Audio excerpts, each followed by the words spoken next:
यीशु मसीह का बाप कौन है जी? यहोवा यारी। हालेलुया। तो जो कुछ यहोवा यारी का है वो सब यीशु का है। इसीलिए कि जो पाक रूह खबरें लेगा वो यीशु मसीह से लेगा और हमें देगा और हमें बताएगा। इसलिए खुदा यीशु मसीह जमीन से आसमान पर चले गए ताकि हमारे लिए एक मददगार भेजे और उसके वसीला से हम बरकत हासिल कर सके और खुदा के नाम को इज्जत और जलाल दे और खुदा हमें सरफराज दे। एक इसकी आयत पढ़ेंगे 14 बाब की, यूहन्ना 14 बाब उसकी दूसरी आयत। मेरे बाप के घर में बहुत से मकान हैं, अगर ना होते तो मैं तुमसे कह देता, क्योंकि मैं चाहता हूं ताकि तुम्हारे लिए जगह तैयार हो। और अगर मैं जाऊंगा जाकर तुम्हारे लिए जगह तैयार करूं तो फिर आकर तुम्हें अपने साथ ले लूंगा ताकि जहां मैं हूं तुम भी हो। जहां मैं हूं तुम भी हो। जहां मैं हूं तुम भी हो। हालेलुया। खुदा यीशु मसीह कहता है जहां मैं हूं वहां तुम भी हो और हमें वो अपने साथ रखना चाहता है। वो हमें अकेला नहीं छोड़ना चाहता। वो कहते हैं मेरे बाप के घर में बहुत से मकान हैं, बहुत से मकान हैं। वो इसलिए कहता है बाप के घर में क्योंकि ये जमीन ये आसमान तबाह हो जाएंगे, ये चांद और सूरज ये सितारे गिर जाएंगे और ये जमीन पिघल जाएगी और गल सड़ जाएगी और फना हो जाएगी। यहाँ के मकाम यहाँ के काम सब खत्म हो जाएंगे और सिर्फ मेरे यीशु का नाम लेंगे।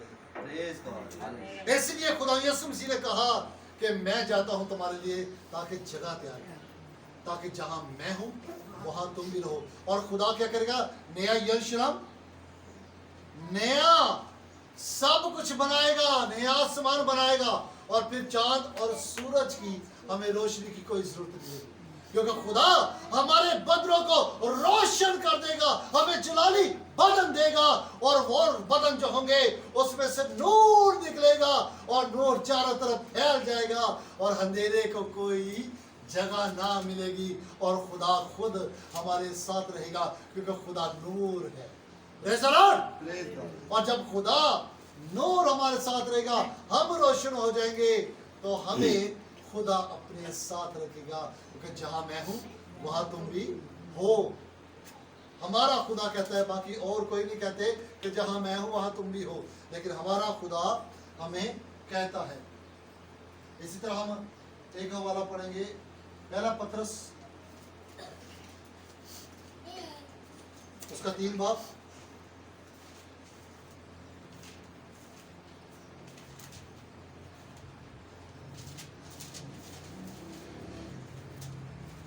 और उसकी हम पढ़ेंगे 19 से 22 आयत तक हम पढ़ेंगे।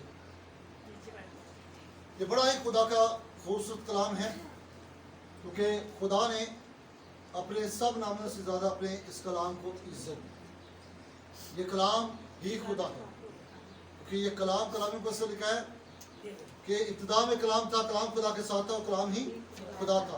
पहला पत्रस उसका 3 बाब, उसकी 19 आयत से उसकी 22 आयत तक हम पढ़ेंगे। ये बड़ा ही खूबसूरत कलाम है, ये आप गौर से सुनिएगा, इसको समझिएगा, इस पर अमल करिएगा और बहुत सा फल लाइएगा ताकि आपकी ज़िंदगी बरकतों से भर जाए। उसकी 8 आयत से हम पढ़ेंगे, 19 आयत से। इसी में उसने जाकर उन कैदी रूहों में मनादी की। अब देखे जी, कलामे मुकद्दस से लिखा है, इसी में उसने जाकर उन कैदी रूहों में मनादी की। अब कैदी रूहें कौन थी?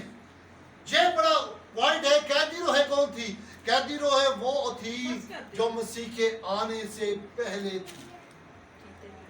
सैमुअल से जब देखे हम, सैमुअल नबी की रूह पताल में थी और जब साउल बादशाह ने जादूगरनी के पास जाकर उससे कहा कि मैं चाहता हूं कि तू साउल की रूह को बुला ताकि वो मुझे खुदा की बातें बताए,